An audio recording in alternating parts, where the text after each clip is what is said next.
Hey boys, welcome back to the channel, and as the title will suggest, we're going to be discussing a little bit of drama that's been going on with the NRL this year in terms of, well, it hasn't really been too prevalent. It's mainly this week that has sort of reared its head with a couple of high shots, some foul play going on, and sort of the inconsistencies and sort of the debate on what should happen. Now, I can't really I'm not going to go into too much detail about like if, Radley should have got let off or not. I'll quickly talk about that. Honestly, I think the Radley incident wasn't as bad. I know it's the Roosters, and I do think the way the rules are, he did deserve to get a couple of weeks. I do think the Latrell Mitchell one was worse, and I do think the Hetherington one was worse as well.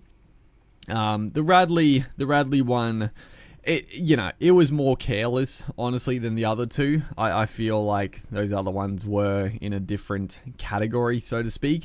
The fact he got off is a little bit, I think, silly in terms of the way it all panned out, but that's not really the thing I want to discuss in this video. And the main point that I want to bring up, and I honestly hate to agree with Gus Gould, but he said this a couple of times, and I've sort of thought the exact same thing, although I one part I agree with, another part I'm like totally against. And I saw a clip. He was talking about the suspensions, and he was talking about why the NRL is trying to rub players out of the game, and why they're putting them in the bin, why they this and that, why they're keeping them off the field and whatnot. Now the thing with the sin bin, I don't know why he was saying that.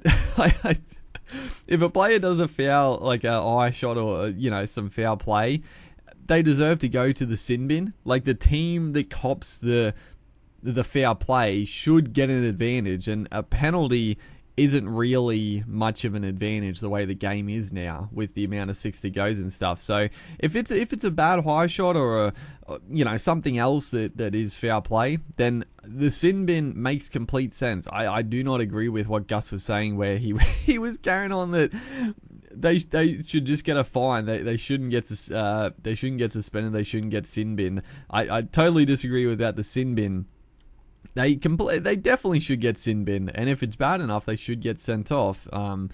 AKA the Jack Hetherington incident. But the thing I do agree with, and the thing I've like I said, I've thought the exact same thing, is the suspension. Now, when you think about it, like a player getting suspended for like a foul, a high shot or whatever, it really makes no sense in terms of the game, right? Because during the game, they do a high shot on a player. That player that cops the high shot, let's say he gets concussed and he doesn't come back on the field, that's the only team that gets affected by the foul play.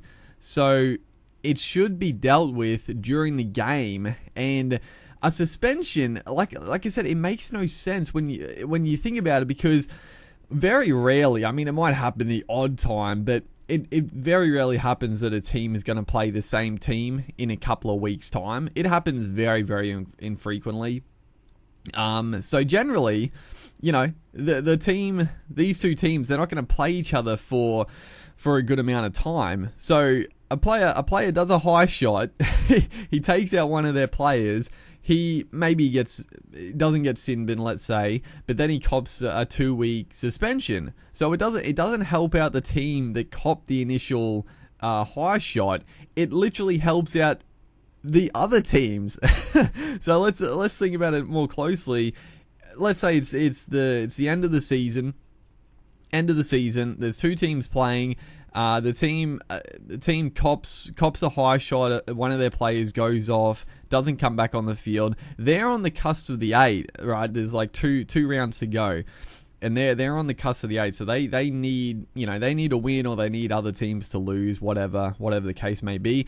The player that does the high shot, he doesn't get sin binned, but then the judiciary comes in and he gets suspended for 2 games. Now the 2 games that he's out, they verse teams that are also on the cusp of the 8, and that gives those teams a better chance to win and push that initial team out of the top 8. Now, it makes no sense, right? Like, why the suspension? It doesn't favor the team that copped the initial infringement. So I completely agree that suspensions don't make any sense. Like, suspensions, off-field indiscretions, I think they make sense, but in terms of fair play or whatever, it should be, and Gus kept saying the fine, I agree, it should be a very hefty fine. It should be a very hefty fine and dealt with in the game, either sin bin or, if it's bad enough, sent off. The suspension, 100%, it doesn't make any sense because it doesn't help the team that copped the initial high shot. And I do somewhat agree as well that I don't know. You want to see the best players. Now, if they do something wrong, they deserve to get punished, and I think that's where an actual hefty fine, not $1,000, not $1,500, actually a hefty fine, because no, they don't want to pay big fines. $1,000 out of their pay packet is nothing. So those minuscule fines they cop at times, they're just worthless. So an actual hefty fine would be a detriment, and it would keep the best players playing, and also it would help out players, like Pengai Jr.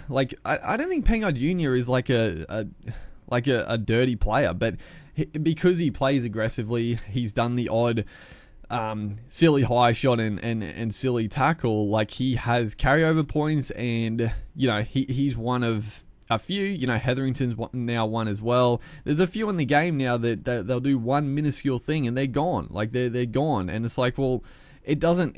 It's not good for fans, because you want to see the best players, and it also doesn't help the team. I keep bringing back to that point, but the game that it happens, the game where a high shot happens or whatever else, that's where it should be dealt with, and then a fine. So that's my thoughts on suspensions as a whole, and I'm keen to hear what you guys think about it. Now, I do understand, a player does something bad, you might be like, oh, they deserve to get rubbed out of the game for a bit, but I don't know. I personally think that, fine them heavily. Not don't rub them out of the game. It doesn't really benefit anybody. Well, it benefits the teams that they're going to be coming up against. But that's my overall thoughts. It made me I've been sort of I've been thinking about that for a while now.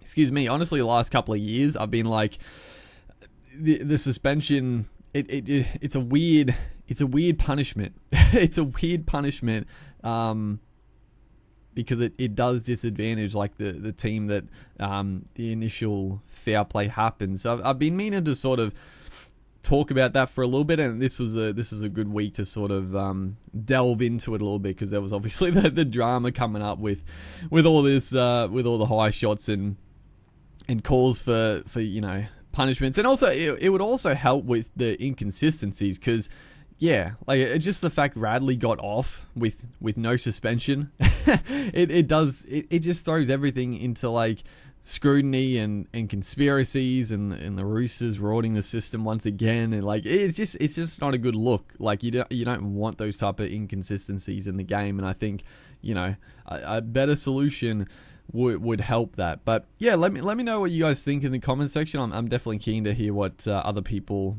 think about that, so to speak. But hopefully you guys enjoyed this little ad lib, this little makeshift video here. Make sure to like and comment, and I'll see you guys in the next one.